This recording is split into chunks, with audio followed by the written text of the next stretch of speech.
Well, thank you so much for coming to this lecture. I'll just jump right in. I started with a little bit about myself, but you already know that I go to the patronage of the Mother of God, Byzantine Catholic Church in Baltimore. I grew up in Scranton, PA, and it's nice to be at a Byzantine Catholic conference because many of you probably know where that is. Normally I have to tell people about the office. And in my spare time, I'm an e-commerce and digital marketing manager in the Bev Alc industry. So if anybody afterwards wants to talk about beer, wine, and spirits, I love to do it, so feel free to come on up. Samples? Not with me, unfortunately, but maybe if we get to know each other pretty well, I do have those. All right, so on the agenda today, what I'd like to talk about is a Pew Research study. How do people get new information about churches and what do they look for? Second is the importance of Google Business Profile. And I'm really going to hammer home on this one because even people that have a great website or parishes that have a great website, I often notice they neglect this. And it's free, it's easy, it's low-hanging fruit. And I just think that it would be something that as a church together, we could really tackle it and do a great job at improving our online presence. I will get a little bit into social media and Canva and also building websites with Wix. However, those two at the end, I'm just going to touch on it a little bit. That could be a lecture in itself. I mean, it's really complicated stuff, but just if you're starting out. So first and foremost, how do people get information about a church? Well, there was a study from Pew Research, and it was 11 years ago. So it's a little dated, but it's the most recent one we have. And they broke it down by people who were 65 years and older and those that were 18 to 29. And I think it's important to realize that those 18 and 29-year-olds are now 40 and younger. And the people that are age 65 are now 76. So they found that attending a worship service, everybody was more or less equal for that, which makes sense. There was a little bit of a difference between talking to members of the congregation with younger people skewing a little higher. Same thing with friends and colleagues. Talking to a clergy person was about the same. But look at the difference between looked at information online. 12% of people 65 and older looked. That's a very low number. And 59% of those that are now 40 and younger looked. Do you think that number's gotten lower since then? I mean, if anything, 11 years, more and more people are going online, especially if we think about our lives now. So it's critical that we get people, the first place they're going to, the first impression for a lot of them is online and where they're looking for that info. And what do Americans look for in a church, too? I found this very interesting. So part of that Pew Research survey that they did, they talked to Christians of all stripes or anybody searching for a church, and they ranked what people are looking for. And I think this is just interesting to note because it will inform how we want to present ourselves digitally. And the number one thing people said was quality of sermons. And the first thing I thought is, well, yeah, okay, that's Protestants looking for a new church. They want the sermons. But they actually did break it down by Catholics, too, and I don't have that here. But it actually was pretty high for quality of sermons. And I think people are really hungry for moral instruction in the Catholic Church, the Protestant churches.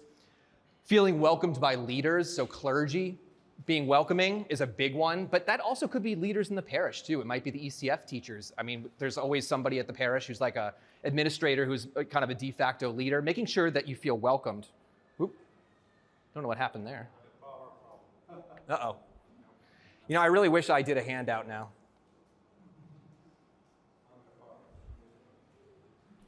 Hold on, wait 1 second. Let me see if I can adjust this.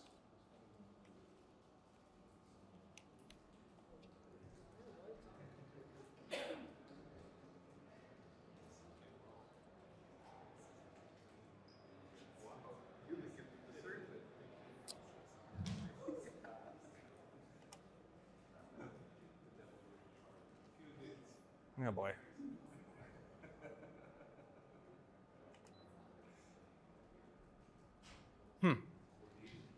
Well, I was kind of afraid this would happen. Oh, thank you.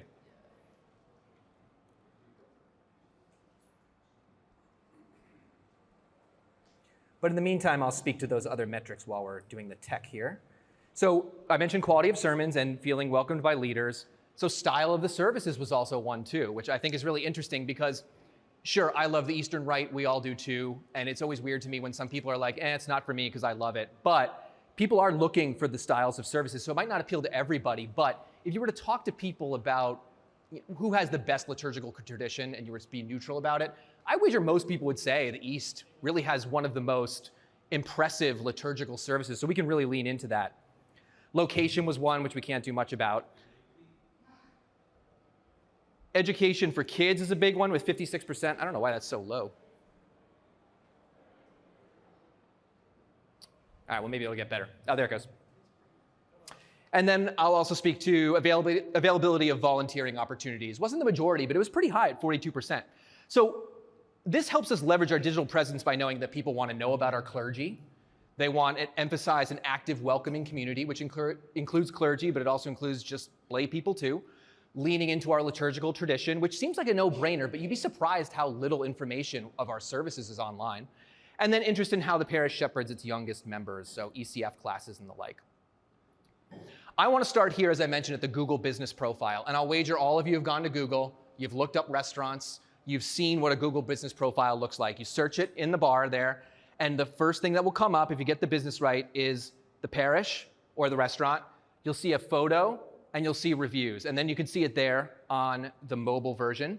It's also when you go to Google Maps, and let's say you search for a church in the area or a restaurant, you click on it, you'll see the Google business profile right to the left. I think a lot of people assume that the first impression they're going to make is social media, and they think a lot about Facebook or Instagram. It's not, though. 90% Google has market share for search engines. So 90% of people, whenever they search for something, are going right to Google. There's 1.5 million searches a month in the United States for church near me, and 1 million for Catholic church near me. So a lot more people are going online to see information about churches way more than Facebook and Instagram. And so let's go over a couple important features, which I sort of already pointed out. You have a parish website with a domain name, and I'm going to get into the domain in a little bit, but I think it's critical that we have a domain name, and I'll tell you why, which one that's not like, patronageofthemothergod.google.com. You have positive reviews, ideally in the double digits if you can, and then you have a compelling cover photo. So I don't want to get into it here, but the first step is setting up and claiming your business Google profile. I'll have a resources QR code at the end. You can look it up if you're interested. But just FYI, that's the first thing. If your church wants to take this more seriously, you have to be able to set up your profile or claim one that already exists. And the advantage of this is you get analytics on customer interactions. You know how many people call your number that's listed on the Google business profile. You see how many people are going directly to your website. You see how many people are looking at your profile. This is really useful information. I mean, just looking at this, I know about 10,000 people are checking out Patronage of the Mother of God on Google. And now for photos. I think this is a really, really, really, really important part of the Google business profile.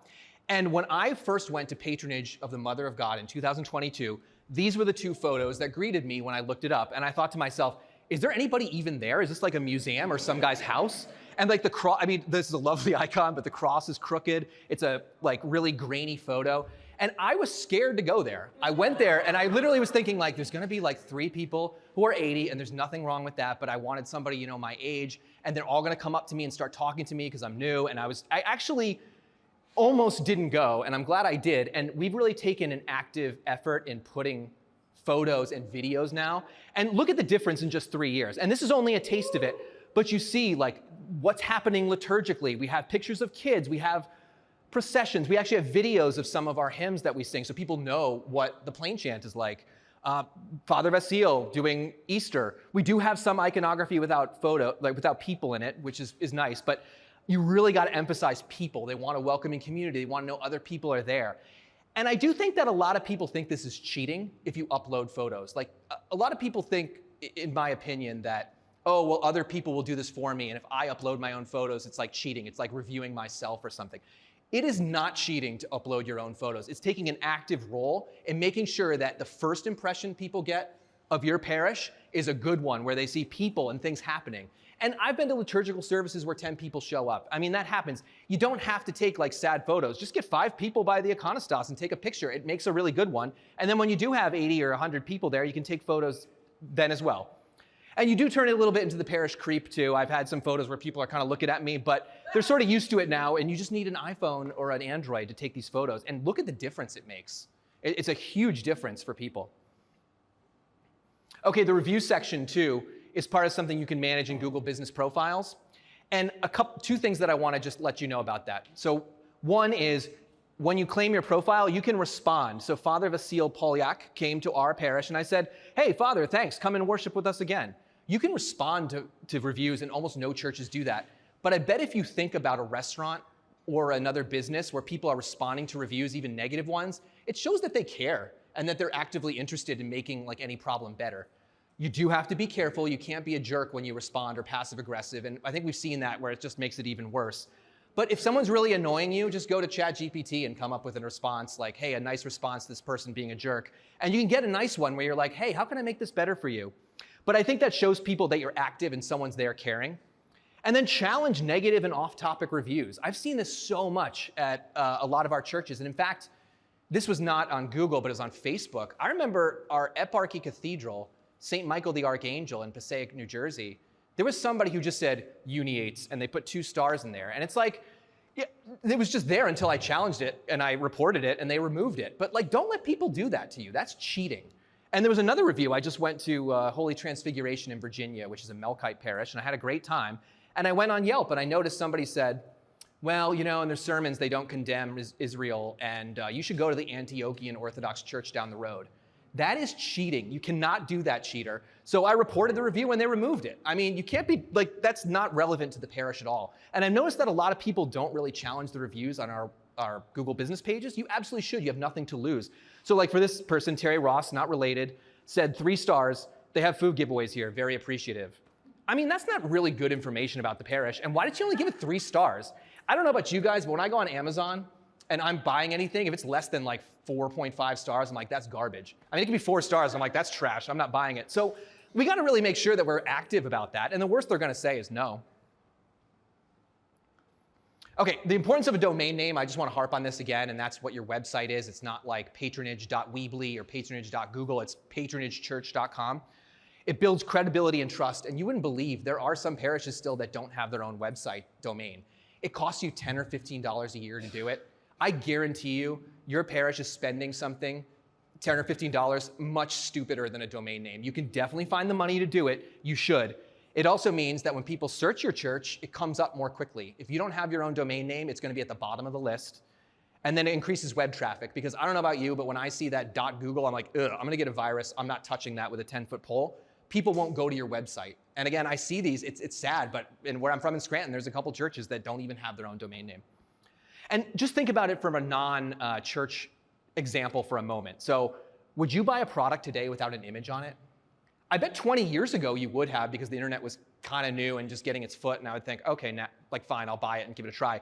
If they don't have an image now of that delicious Don Julio Reposado, I wouldn't buy it, because I'm like, these people are jokers. I trust them to ship me a product, like forget it.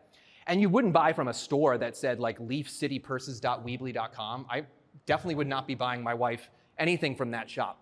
And it's the same thing for a church. I mean, we can say, well, it doesn't matter, but it does matter. It's credibility, it's trust, it makes us look like we know what we're doing. So let's do a case study. I didn't want to call out any of our parishes, so I'll pick on our friends and the Ukrainian Greek Catholic and Orthodox churches. So this is Cyril and Methodius. It's actually one of the oldest Greek Catholic churches in the country, believe it or not. And it is in Oliphant, PA, near me. And let's review how they're doing so far. So they have stcyrils.weconnect.com. Bad.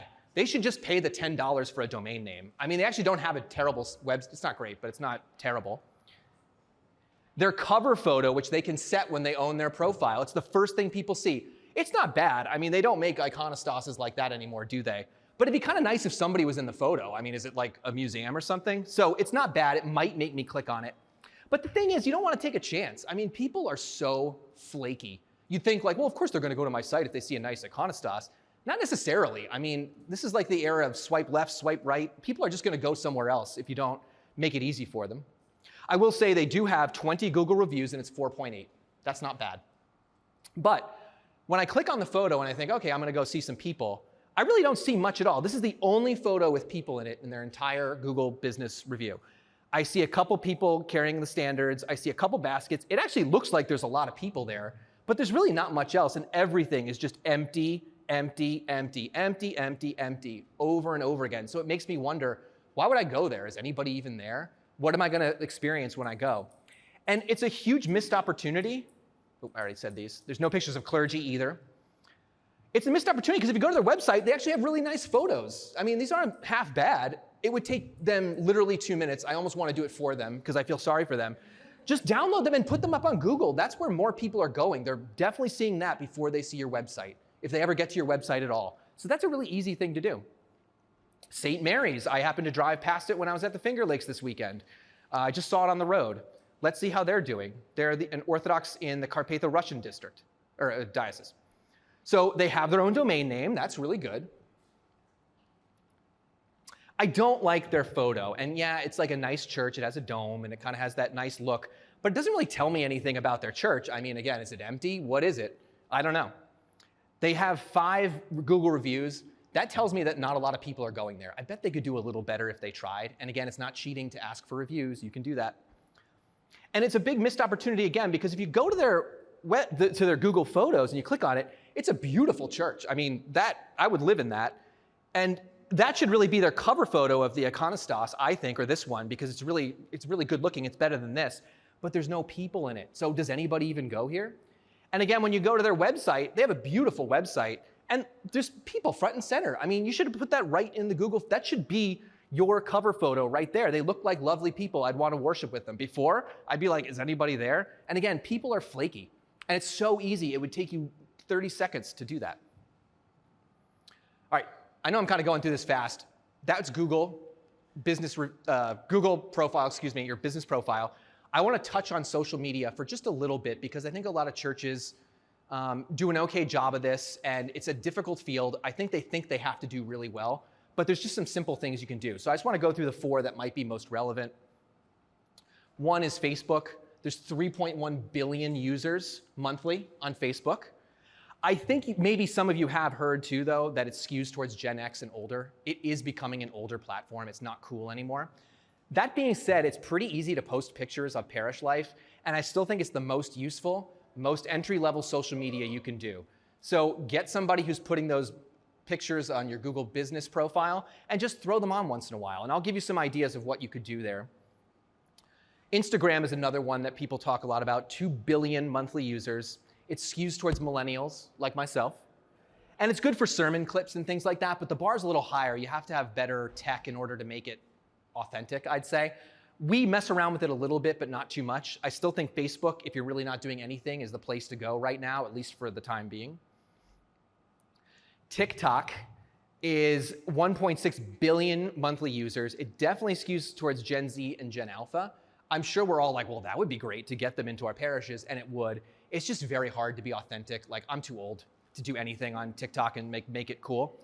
It also takes, the content is very video focused. And I think somebody who does a really great job, and this will be in the resources section for you, is Father Simon. He's a Chaldean Catholic priest, really nice guy, seemingly. I only know him digitally, but he does seem like a nice guy, and he does a great job of that. And I would also add with YouTube, too, is another one people don't think of for social media. 2.5 billion monthly users. The nice thing, too, about it is there's a much larger lifespan for content on YouTube. I mean, try and get somebody to engage with something that happened a year ago on Facebook, Instagram, or TikTok. On YouTube, though, I mean, things that are 5 years old are still relevant. In fact, when I was learning to cantor, I went to Bishop Robert Pipta's ordination, and I listened to it over and over and over again. And so half the views are probably from me. But for things like sermons and liturgical services, it's a great place. It's tough to make authentic content. Maybe you can get a couple parish videos. But again, Father Simon does a Bible study. I think he does a good job, but the bar is pretty high. So I would recommend Facebook. And what I would say is just experiment with ideas. I think there's 2 things to keep in mind.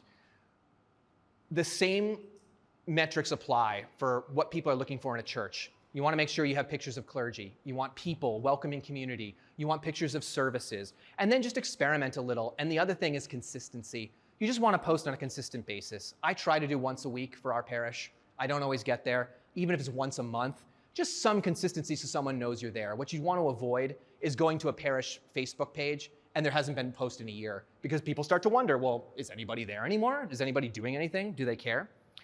And you could come up with some really kind of fun content ideas. I'll show you some stuff we've been doing at Patronage that's really cool. So coffee hour and liturgical services. I even take little Android videos of the blessings. Those do really, really well. People love to engage with that. We have a mission parish that, people in Baltimore don't go to Hagerstown, Maryland, about an hour and a half away. So I showed up and I just took pictures of people in there, and people came to me at our Sunday service and I had no idea there were so many people. That's so cool. I mentioned visiting Holy Transfiguration. I think that one post that seems to just over and over generate a lot of interest is other Greek Catholic churches, because I think that there's not a lot of us around, compared to Methodists. So it's a shame that we don't do more together, because I think there's just a lot of things that we should be touching base more. And when I show up there and said, hey, I had this awesome Vespers hour, I got a ton of engagement, people commenting, sharing. It was going wild for a week. And it was a very easy thing to do. Church renovation, we recently painted our dome. People know things are happening here. We're spending money, making sure the parish is looking good. ECF program, this is when me and another person were showing the kids the Chotki. People love pictures of kids. There's life in the parish. So that's something great to show. Of course, you have to be respectful of people. Sometimes they don't like their kids showing up on Facebook. It's totally understandable. Western Saints is another one that for some reason people just go wild for. I love St. Patrick personally. So I always like to post about him on St. Patrick's Day with an Eastern style icon. I always get so many people commenting about it. Now we have to be careful because we don't want to westernize too much, but there are saints too, and there's a lot of Roman Catholics that are looking at our content. It was really fun. And then you can also use humor too, which I've never been able to crack that nut. But if you guys ever figure it out, let me know. I posted this and I thought it was so hilarious, and I didn't really get much engagement, but I wanted to include it. It was Meghan Markle, and a priest tells Catholics to watch Meghan Markle documentary as penance for Lent. I thought this was absolutely hilarious, and I didn't get much feedback on it. But if you ever crack that nut, let me know. I don't think most people are looking to churches for humor, but it just kind of shows a more human side to you sometimes, I think. Okay, I want to jump now into Canva. This is still part of the social media piece. I want to say a few things about this. Canva is absolutely incredible. It is totally free for churches. You can just register and get it for free. Even the free version, there's a free version for people, and then you can get the pro version for free as a church. So you get more stuff with the pro version, and it's free for churches. But there's a normal plebeian version that anybody can get for free. It's awesome. I mean, it's like one of those products that comes out once in a while, and you're just like, how is this, this is so awesome, and it's free for me. The pro version's great. I made this flyer for our Slavic Food Festival in about 10 minutes, and I'm not exaggerating. It was 10 minutes I was able to make that. That's so much better to post than anything else. So you can do email marketing with this too. You can do, as I mentioned, social media. It's very easy. You do not have to be a digital design guru. If your parish isn't using Canva and getting the pro version for free, you are absolutely missing out. Yes? Also, there's a really awesome thing where you can put download it onto your web page, and then you just change it in Canva, and your web page automatically changes. I didn't even know that. It's amazing. Yeah, it's crazy. It's like Excel. You could calculate the meaning of life in Excel if you knew enough. And this Canva is like that too. I mean, it's just it just continues to amaze me, the quality out of Canva. And look at this, our very own Byzantine assembly. I saw this post and it looks pretty professional, doesn't it? Well, I was messing around on Canva and I saw the template that they use. So good on the Byzantine assembly people for using Canva, and it looks great. And I bet it, what's that? I didn't make this, but they clearly did. I do use Canva at our parish for sure. And I mentioned sermons too, and I was hoping that's something that people are really looking for in a church. And our priest, Father Bastile's great. He gives some of the best sermons I've ever heard. He's a little uncomfortable with us posting the videos right now. But here's another idea I saw that was really cool with Father Ed in New York. I mean, they just made this in Canva, I'm pretty sure. They put a picture there and they put a little excerpt of his sermon. People are so hungry for this content, and you can make it look really good in Canva very easily. All right, so I'm getting close to the end here. I did want to talk about web design for a second, but I do want to stress again that this is sort of more difficult than Google Business. Google Business is the low-hanging fruit. I mean, that's where we could just really get up to speed in a couple months and be much better.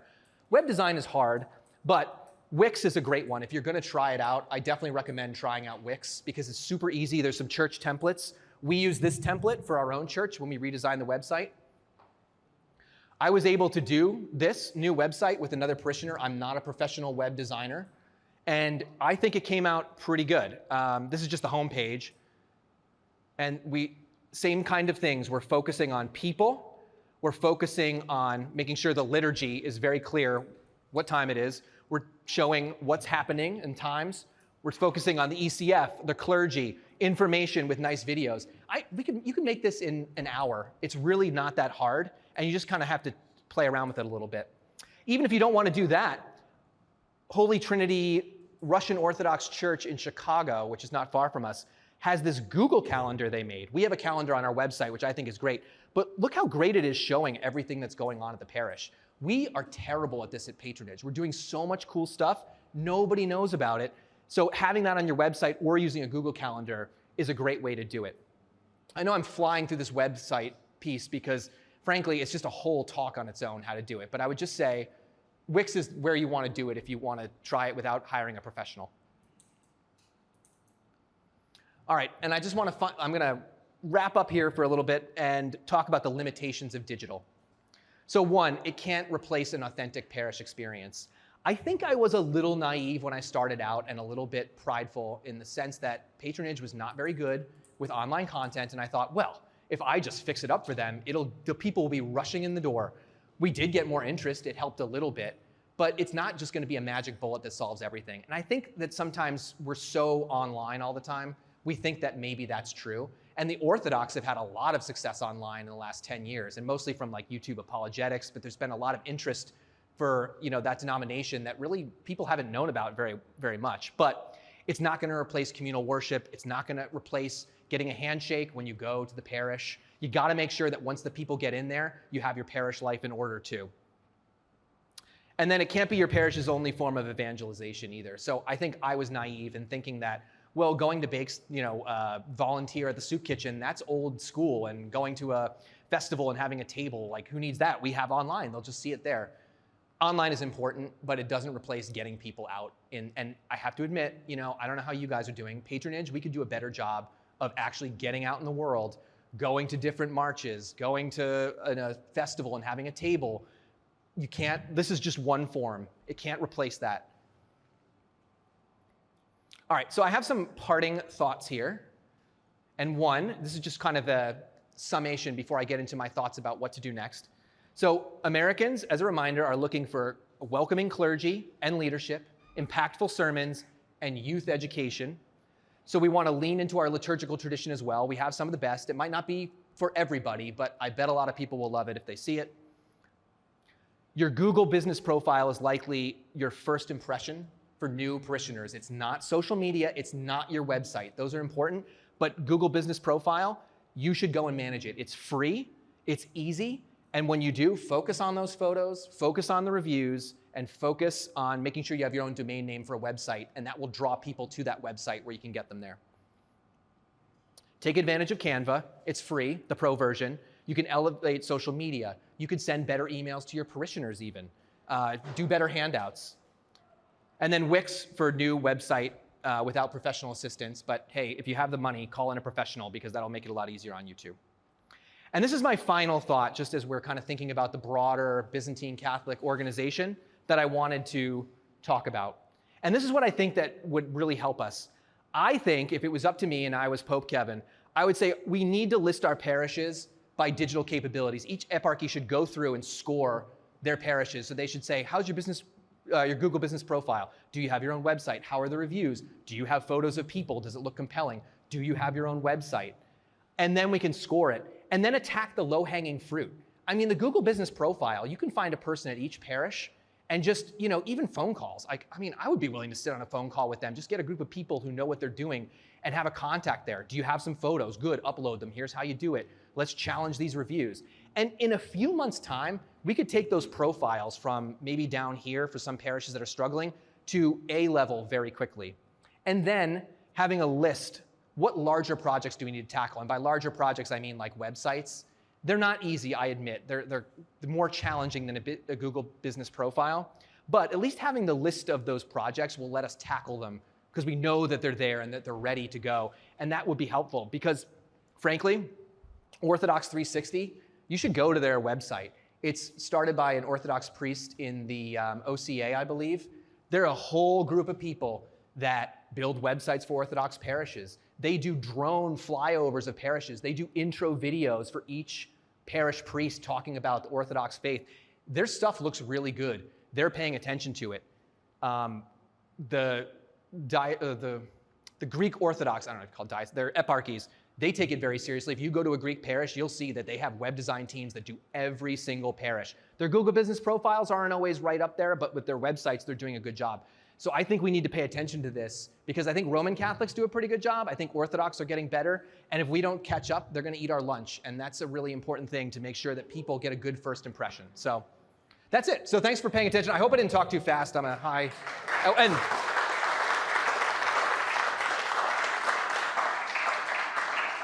if you'd like anything I've talked about, like there's a Google Business Review tool removal that you can instantly go to your reviews and remove some, or like petition to get them removed. There's videos on here about how to set up your Google Business profile, Father Simon that I mentioned, a few other resources. Feel free to click that. It'll just go right to a page and you can get all the stuff. Does anybody have any questions? Yes.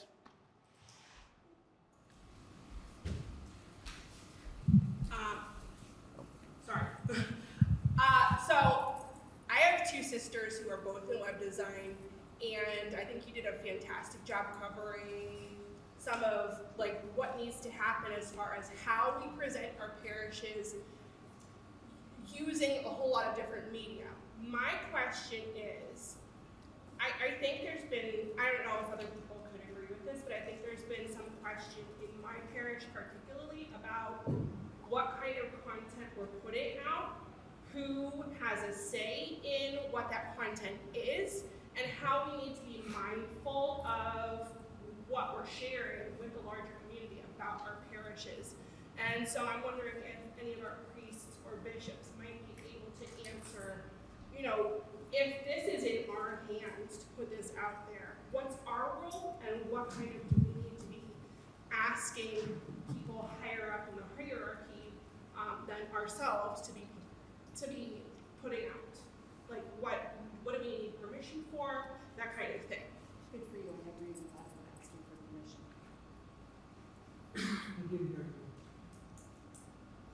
I didn't hear you.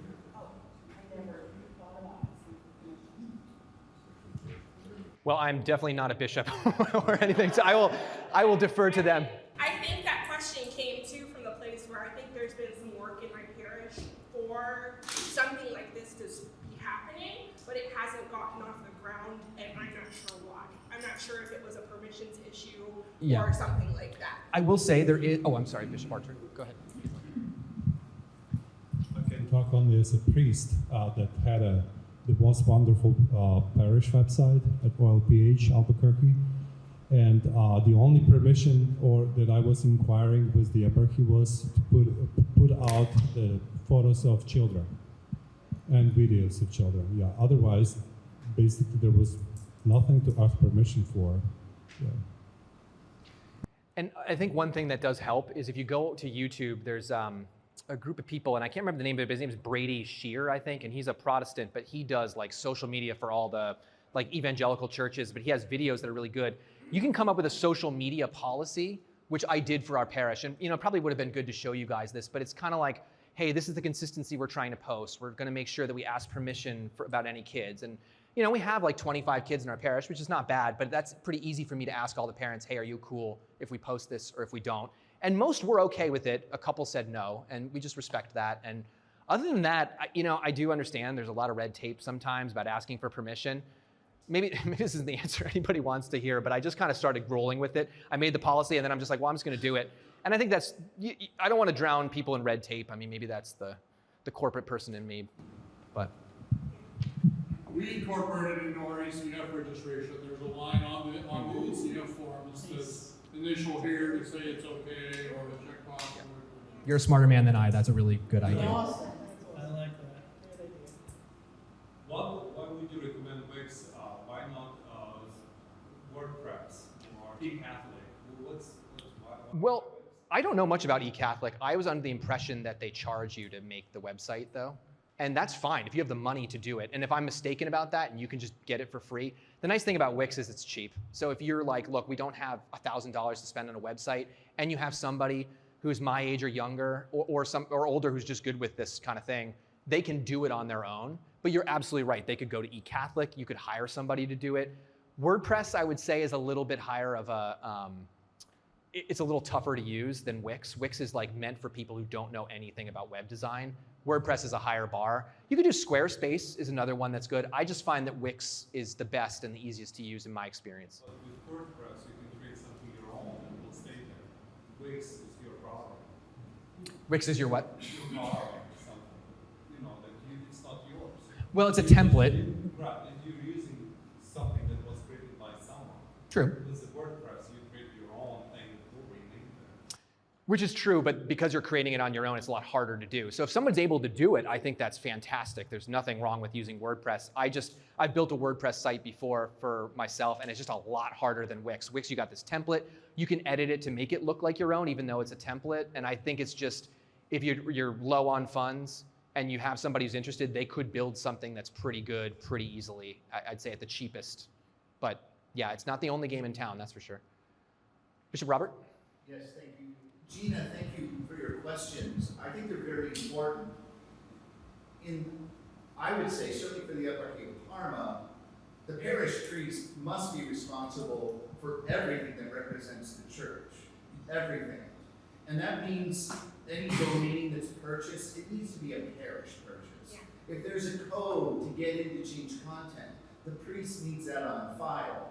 But that doesn't mean that all the work can't be delegated to somebody who knows. So for our weekly e-newsletters in the Eparchy of Parma, we have a system where I do essentially nothing. But before it is made public, a draft is sent to me in our Syncellos for Communications. And the arrangement is this: we'll do our best to review it, but if we don't review it, just do it, get it out there. It's our fault. If it goes out and we didn't review it, we didn't have time, or we missed something, that's on me. That's not on anyone else. So I have a trust as a bishop in who handles that responsibility, but I want to have a chance at least to see everything that's made public, and I do tend to make a number of comments. Yes, Father Cyril. I ask a question and a comment. Okay. Okay. First, a comment, going along with what Bishop Robert just said. Having lived through this, very important that the parish priest, for domain, for social media, have access to that account as an administrator, because we had someone leave, and it was a nightmare getting control of those things back. So, just well-intentioned people doing things, creating, especially years ago when social media was, it was tough. Second question, it's a specific question. You talked about disputing a Google review, something I never thought about. If someone posts a negative review, and it's a specific question, 1 star, not a single word, can you dispute those? That's a really good question. That is going to be a little harder because you just don't know, but you could. To dispute, really. But and I actually in the resources section have some videos about like what to do step by step because you can't cover every situation. Okay. My first thought though would be you could, if it's 9 years old, maybe it's kind of like, too far gone at this point. You could try and just say, hey, this is old and I don't know who this person is. I mean, the worst Google's going to say is no. So 1, try. 2, you could respond and say, hey, Jeremy, like, I see you had a bad experience. Like, is there anything we can do to make it better? And a lot of times people will get back to you. If they don't, at least you know that they care. Because like sometimes when you see a couple 1-star reviews and there's no comments, it's like, well, they don't care about the 1-star reviews. But I think that would be the best thing, because even if I saw that, I'd be like, oh, you care about that, and maybe Jeremy's a jerk, and he's just not even responding to you. So. It's like we had all 5-star reviews and somebody just threw a bullet. Oh, and it's maddening. I mean, just some of the stuff, and that's why it's easy to get like passive aggressive with people too and responding. But like, don't do that. Yeah, not wanting to do that. And I did want to add to what you're saying, Father Cyril, too, that's the same way at patronage too. I don't do anything without Father Vasile telling me first. He has access to everything. I didn't just build a website and be like, oh, hey, surprise, there's a new website. I mean, you do have to do that, and yeah, totally agree. Yes? Okay, so I was thinking about your statement about picking a domain name, right? And I agree that that's super important because people need to have a sort of like a catchphrase, if you will, right? That gives them easy access that's memorable. Where my question comes in is this, all right? So I attend St. Nicholas. I attend St. Nicholas in Barberton. I attend St. Nicholas in Lorraine. In Lorraine, where I live, there's St. Nicholas Byzantine, there's St. Nicholas Orthodox. And I know that I could probably pretty easily go into sort of like an AI machine that would kind of help me pick out a domain name that could fit my parish. But I wonder if you have any recommendations as far as that's concerned. I don't. I mean, I think that's the best way to do it. And I don't always know that you can, there's a lot of St. Nick's out there. I bet there's a lot of websites that already have St. Nicholas, St. Nick's, and you just have to do your best, but maybe like location. So like Patronage Baltimore or something, or Patronage Balt is what I would do if we didn't have our church. Just something like that. I'm sure you can come up with something. Just do the best job. I think my point was that it doesn't have to be a perfect domain name. It just has to be one that's not like .googlesites.com. I mean, that's just like, ugh. Yes? I just wanted to put a quick thing out. I'm glad you brought up Wix and Canva. We use both of those for the young adults Awesome. in the FRP Parma. So we have our own website we've had since 2022. We use Wix. It's great for communication as well. You can link all your social medias together, so it's a good kind of hub. Just to give you an idea for what it costs, the domain is $18.73 per year. It's $18.73 to have your own .com. Pretty good. The premium plan is what we use. We got it 3 years ago. It's $540, but they almost always have promotions going, especially when you sign up for the first time. So for 3 years, the discounted price is $291. I mean, and that's way more than $18, right? But I bet you spend something way dumber at your parish for $300. I mean, it's just so, yeah, I mean, so important. Like, just don't get the, high-end coffee, get Aldi or something. But like, yeah, I mean, you just have to do it. There's just no excuse not to have your own domain name. And I think Wix can be very cheap. I mean, you're going to spend some money on a website no matter what you do. But I think that's pretty reasonable, personally. Yes, sir. Do you have any tips on keeping the website really fresh? I have 2 websites, and it seems like when we create it, everyone goes to it, but then after a while, even though you are posting some new content, you can see it go down. Yeah. Is there any tips that you can recommend to really just keep it really fresh and people coming and everything like that? Not, and I'm not a professional web designer, and I'd have to look at the websites to know. So I don't, but I would just recommend just getting some interested people from the parish or yourself going to YouTube and seeing, and you can take a look. I mean, sometimes you just have to overhaul the website at a certain point. It's just too old. But I bet there's ways, it depends on what platform you're using and everything. So I would probably recommend that. But offline, I'd be happy to take a look at it and just see what I think too. I mean, if I have any feedback, I'd be happy to give it. All right, well, thanks so much, guys. I really appreciated this. And yeah, good luck out there.